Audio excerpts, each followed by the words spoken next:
Okay, people are joining. Hi, everyone. Welcome. We'll get started in a couple seconds. Can everyone see the screen and hear me? Okay, good.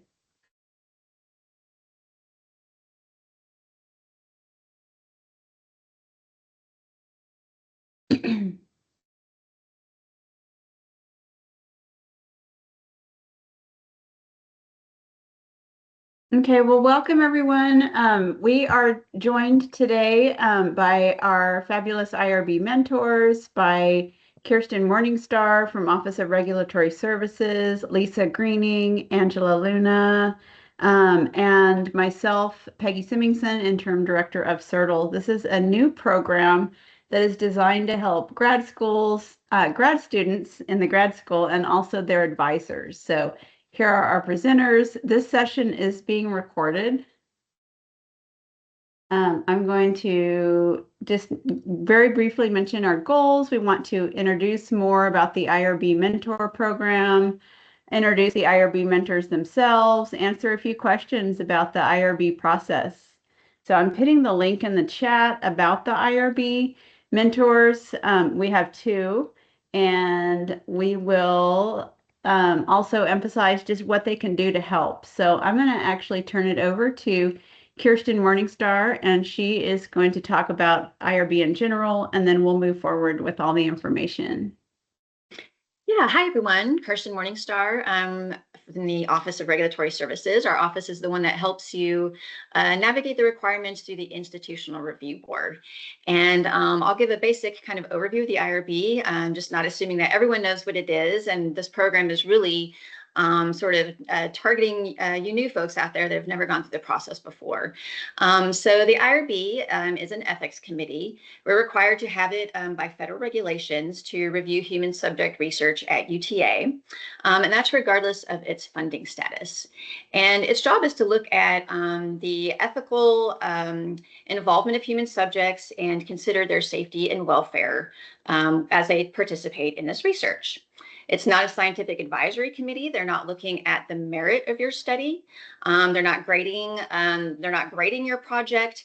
And they're also really not there to be your advisor or help you prepare your project. They're really there to advise you on how it works within the scope of the federal regulations for human subject research and within the ethical framework of research in that area. Next slide, please. So what does an IRB do? So it will review all human subject research at UTA. They can require modifications or changes to that research for you to address in the protocol to get approval. It kind of went backward. Oh, there we go. They will also look at whether informed consent is appropriate for this study.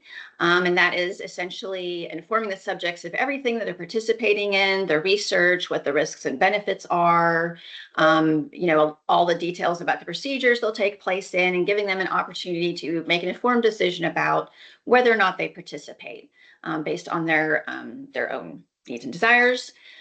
Once protocols are approved, the IRB does monitor those through continuing review or other means. And they can also, if there's an issue with non-compliance, for example, or an issue that really just where human subject welfare might be impacted, the IRB can stop research from continuing to protect the safety of subjects. Next slide, please. So when we're talking about human subject research, what does that mean? It's not everything. There's lots of things that can take place with humans or work that can happen with humans, and it doesn't fall under the scope of human subject research as defined by the federal government. And so what our IRB is responsible for is only research that falls under the scope that is described here, and that's research involving human subjects. Research meaning a systematic investigation, including research development, testing, and evaluation that's designed to develop or contribute to generalizable knowledge. That is a threshold that you have to meet to even be considered human subject research, and that distinguishes it from other things like journalism or even projects that you might do within a classroom, where it's simply an assignment that you might turn in, and it's not going to be for any kind of generalizable use or knowledge outside of that classroom. And then what is a human subject? That's a living individual that you will either involve yourself with through intervention or interaction with them, or you're collecting identifiable private information. So really three ways. Either there's an interaction with them, direct or indirectly, to collect the data, or there's an intervention, procedures that you're involving them in, or there's not an interaction or intervention at all, but you're getting private identifiable information from some other source. So maybe from a previous research project that wasn't yours, or maybe it's something that was collected for not even research purposes in the first place. So there's three different ways that human subjects can become involved in your research, and anything meeting these criteria requires review and approval by the IRB. Next slide, please. Yeah. And here's just some, oh. Do you mind putting on the counter back there? Thank you. So these are just some basic examples, the most common types of examples of human research that we get here, but focus groups, surveys, interviews. We have a lot of exercise studies, virtual reality, things like that. So anything that's involving human subjects through interaction or an intervention like procedures or getting identifiable data from them. Next slide. And these are just some examples of things that are not human subject research. So oral history, class projects, I kind of mentioned that. Quality improvement or program evaluation. Those are where you're looking at a process or a program for internal use, and the information that you get from it, you're just going to use it to improve that specific program. That's kind of an internal use project, and that's not to contribute to generalizable knowledge outside of UTA. So that can be distinguished from human subject research. Of course, medical care, standard of care, things like that, criminal investigations. And then receipt or access of completely de-identified data. So I mentioned intervention, interaction, and identifiable data. If you're receiving de-identified data that's existing from some other source, you have no means of re-identifying who those people are, then that actually would not be human subject research either, because it's not identifiable. So that is, you can use human subject data if it's de-identified in your research without needing IRB review. Next slide. A little bit about our IRB here at UTA. We have 7 members, 15 alternates. We have 2 unaffiliated community members. A community member is required by the regulations to give us sort of that outside perspective of things. We also have physicians and a pharmacist on retainer. And we also try to represent the most common departments that do human subject research, especially greater than minimal risk human subject research. So those are some of the offices that are represented on the board. Next slide, please. And a little bit more about our sort of profile of research here at UTA. We get about 700 submissions per year. That's new protocols, modification requests, and continuing reviews. Our electronic submission system is called Mentis. That is the system that you'll use to upload your protocol documents and submit to the IRB. And everything from there on in your protocol record is saved within Mentis and routed throughout Mentis the whole time. We do biomedical research, social behavioral, clinical trials, research that's subject to the common rule, and some that's subject to FDA regulations, biomedical studies with either investigational drugs or medical devices. We also have what we call flex review pathways for studies that are not federally funded and not FDA regulated. We have an internal review pathway that is faster than going through the full IRB review process. So I don't know if any of you are familiar with sort of the exempt, expedited, full board labels. Those are the traditional labels that IRBs use to categorize their protocols, and that's based on your funding status and the risk level of the research. But if it's, again, not funded or regulated, we are able to handle those internally, which is a faster process and gives us extra flexibility. So as you can see, most of our research, going back let me talk about that pie chart really quick. You can see that almost all of the research, about 75% of the research we have here at UTA is minimal risk. That encompasses our flex review minimal risk, that's 60%. That also encompasses exempt and expedited research. Those are considered minimal risk as well. So about 75% of the research we do here is minimal risk, and the rest is either greater than minimal risk or reliance, which means another IRB outside of UTA has approved it and we're relying on their review, which is a way for us to avoid duplication of effort on multi-site studies. And next slide. And this is just a screenshot of our sort of landing page, our web page. We have tons of guidance on our website for you. I would say probably one of the most important pages is that one there that says submitting an IRB protocol, step-by-step instructions. That's really where we go through every process of the forms, the process you need, the training that you need to take, and the entire process, and it helps you fill out the forms and guide you through what you need to upload into Mentis to submit it to our specialists. Our specialists will then do a pre-review of your protocol submission and give you feedback on what needs to be corrected or added before it can be approved, get final approval from the IRB. But there's tons of guidance there, and we're always available. I also wanted to mention that every spring and fall semester, we do an IRB mini conference, which is a really in-depth focused workshop for all of you newbies, or even if you just want a refresher, to go through the entire IRB process and how to prepare an IRB protocol. And again, we do that every spring and fall. And you can also view previous versions of our IRB mini conference on our YouTube page. And I will go, and actually maybe one of my folks that's on here can drop the link to our YouTube page in the chat. And you can see previous training recordings there as well. And that was it for me. Okay, I can talk about this one really quick, and then we'll move into our mentors. So our IRB mentor program is a collaboration. It's a joint initiative, CIRTL and the Office of Regulatory Services, and it's really designed to help grad students navigate, their submission of their protocol.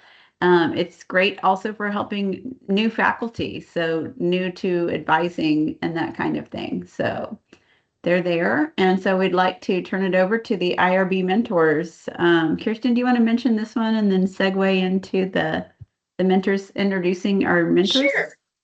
Sure. So we actually had a call and selected these mentors from a pool of very talented individuals and experienced individuals. These folks are really committed to helping you through this process. And the idea here is that we understand this is a very complicated and complex process, especially if you've never gone through this before. And although we have our own specialists and our own staff that is here to help you at any time, we understand that there can be times or a need for a lot more in-depth one-on-one mentoring for you to be able to sit down with someone and talk through your protocol, your project, and get tailored advice. And so that's why we thought this would be a really helpful program. And it is for students, but it's also for faculty as well, whether you're new or you just need help with a specific protocol that maybe, is complicated. And so the idea is that these mentors will be available to meet with you. They have expertise in areas that we think are, we most commonly have students working or struggling to prepare their protocols in. And so they're kind of here to help demystify the process, show you that it can actually be a helpful process too. It can help give you good feedback and ideas for how to set up the infrastructure of your research in a safe and ethical way. So it's really about helping you guys get going and setting you up for success. Okay, so I'm Dr. Laura Quinn. So I'm the assistant professor in kinesiology, and my research lab is called Cardiovascular Lab of Health, and it is in the SEER building. And my research focuses on cardiovascular response to exercise, alcohol use, and diet in humans. And in terms of my human subject research experience, majority of my research project actually fall within greater than minimal risk studies. And I also have experience like from study design, participant recruitment, informed consent, risk assessment, and some of the data, and as well as ongoing IRB compliance. And here, the role for us as an IRB mentor is to use our expertise and then help you to submit IRB application and through our mentor systems. And if you have any question in new study, study modification, continuing review, and study closure, please feel free to reach out to one of us. I do have an office hour, which is 1 to 2:30 Wednesday. It could be virtual or in person, but other time, please just email me and we can discuss about like availability for appointment. Yes, hi Thank you so everyone. much. Yeah, Yes, thank you. Okay, go thank you, ahead. Sorry. Laura. Yes, hi everyone. My name is Kathy, and I'm an associate professor from the School of Social Work. So I am also one of the IRB mentors this year. I'm excited to be part of this, our new initiative. So my research is around healthy aging. I'm specifically interested in dementia patients and their family caregivers. And my recent research is regarding behavioral health of older adults and their family caregivers. So I also have extensive experiences conducting human subject research. So I have done quantitative, qualitative, and mixed method study design research projects. So I would love to understand everyone's research and answer any questions regarding study design, recruitment, and even walk through the IRB application so that you can feel more comfortable while you're developing your IRB planning. So I am available 9 to 10 a.m. Tuesday, Wednesday, and Thursday, but I didn't put it in here because also summer is coming up. But I'll be available even in the summertime because I understand that a lot of students and our new faculty members or our faculty members do wanna work on their IRB applications over the summer. So I'll be around, and then I can be reached via email for questions, consultations, or scheduling support. So far I have met a couple of students and other faculty members, and then all the appointments were set up within 2 days. So please feel free to reach out to me. So I think also I say that that's also why IRB mentors are there. We are more accessible. We'll be happy to meet you anytime, the same day or the next day, virtually or in person. We are just here to help you and then, kind of work you through this process together.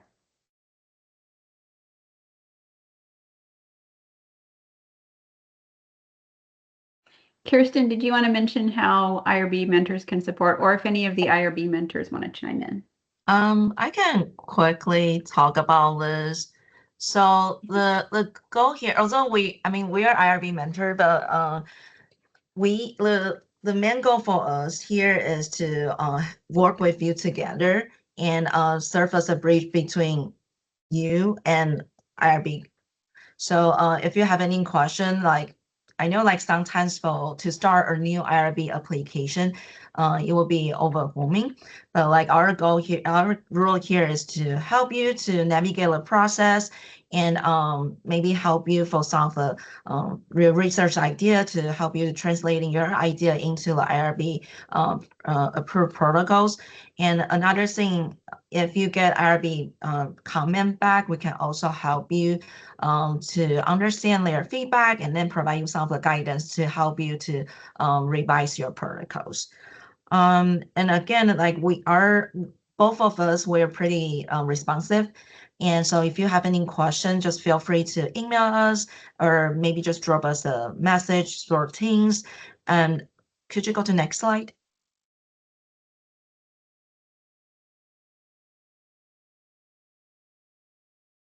And Kirstin kind of already mentioned this. One of the things for those beginner, if you want to kind of like navigate yourself about IRB application, I strongly recommend you to go through this website, which is about how you submit an IRB protocol step-by-step instruction. Which the first step here, you can find our information. So again, feel free to reach out to us, or feel free to take some time to review this webpage. It will definitely be super helpful for you to start a new IRB protocol. Cassie, do you have anything you want to add on? No, I think that's good. And then these are some of the frequently asked questions. So we are just really here to answer any questions that you may have, like from study design, application process, recruitment consent, informed consent process, and confidentiality, data security, and understanding the populations and instrument and measures. We are really here to help you, and we may not know all the answers. Then we can also communicate with our awesome IRB team members, so that will really help you so that you can prepare like stronger application process.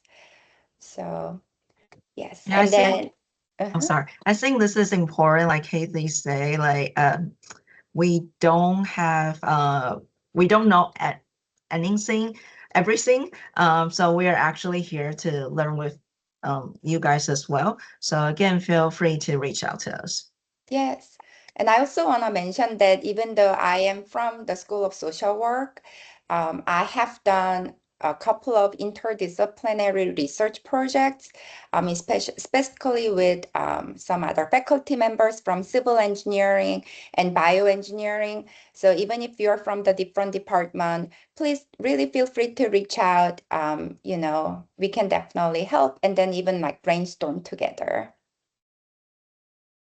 Yeah, I was going to say, this is a great resource. Try to utilize it like that and try to spread the word. Because the main motivation here would be the better quality application that you submit the first time, the faster it's going to go through the review process.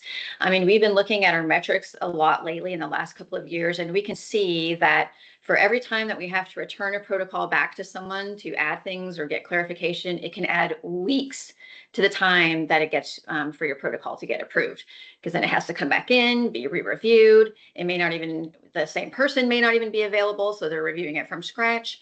So every time it gets returned, it adds a lot to the review process and the timeline. So really trying to build a really good quality application for the very first submission should be your goal. And they can definitely help you with that.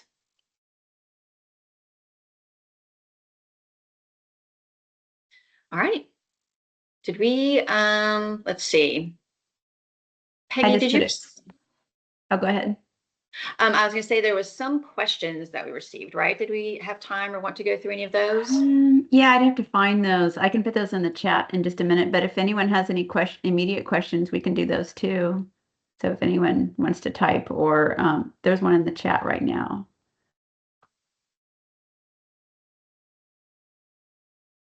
I don't know if she's in the session or not. I don't think so. I'll figure that out. But does anyone have questions for the mentors right now? We received a few in advance, and I could go over those really quickly. There was one I think that's kind of relevant here. We had a question that said if data is required for if the data required for a dissertation is de-identified, is IRB approval still required? And the answer is it depends. Remember, we talked about 3 different ways that human subjects could be involved: intervention, interaction, or identifiable data. So in this case, if you're just receiving de-identified data from somewhere else that was not initiated or for your project, then it would not require IRB approval. However, if you were doing an intervention or interaction for the purposes of your research, even if you were getting data back that was unidentifiable, it was anonymous or whatever, that still is human subject research because you had the intervention or the interaction part for your research. Let's see. We had a question about who is considered a collaborator in the research process. And can people help distribute surveys? Does that make them a collaborator? And that's a great question we receive a lot. And we call that whether or not a person is engaged. So to determine if a person is engaged, you look at, are they involved in any of the interventions or the interaction, or will they have access to any identifiable human subject data? Or will they be collecting or part of the informed consent process? If they're part of any of those things, they're considered engaged in the research and a collaborator, and you would list them on your project as part of your research team. So someone, though, that is just basically forwarding information about your study. It's like a one-way street of information. They're sending out a survey link or maybe posting on Facebook. That person isn't necessarily engaged unless they start getting involved in like consenting the subjects or doing some procedures. But just sharing information about a research study alone or forwarding a link or something like that does not make them necessarily engaged. But we do have guidance on our website about what is considered engaged or not. And if you have questions about that, you can always, talk to the mentors or any of us, and we can help you work through that. And we had one last question. Is this process one that has to go through your institution once per project? And can you go through the process through other institutions?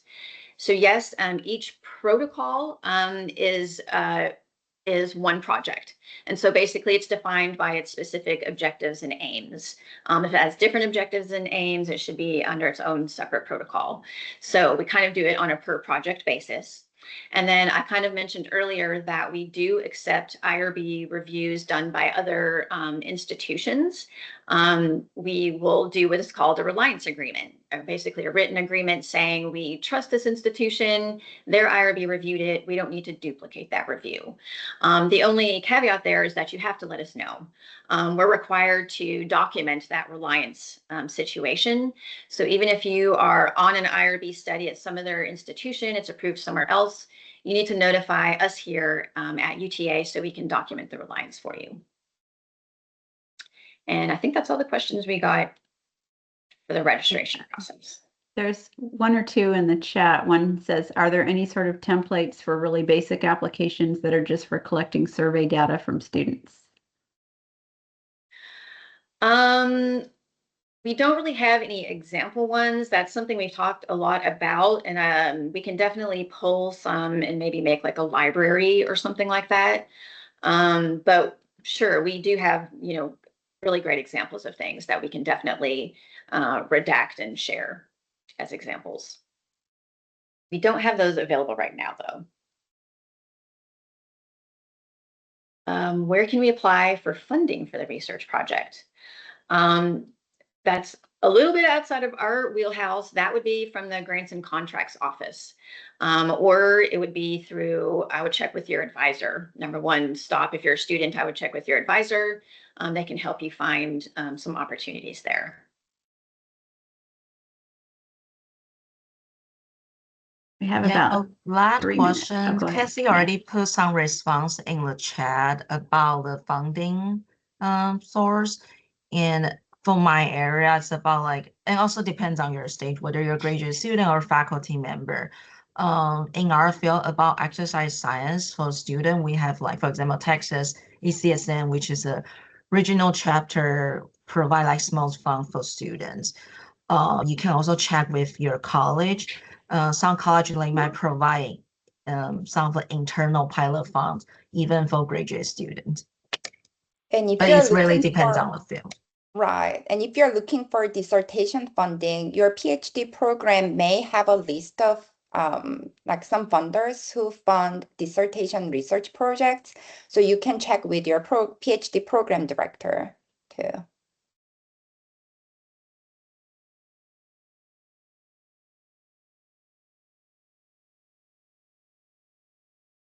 Right. Is that the end of our questions? I think so. Do you have any final thoughts, or do you want to remind us of anything, Kathy or Laura? No, it was good. Yeah, I guess just want to emphasize one more time, we're here to work with you together and then to help you go through the IRB submission process. So feel free to reach out to us. Yes. Thank you all. Yeah, thanks everyone. We'll send out a feedback survey for this, and we'll send out the recording and the slides. So we encourage you to share them with colleagues. Thank you, everyone.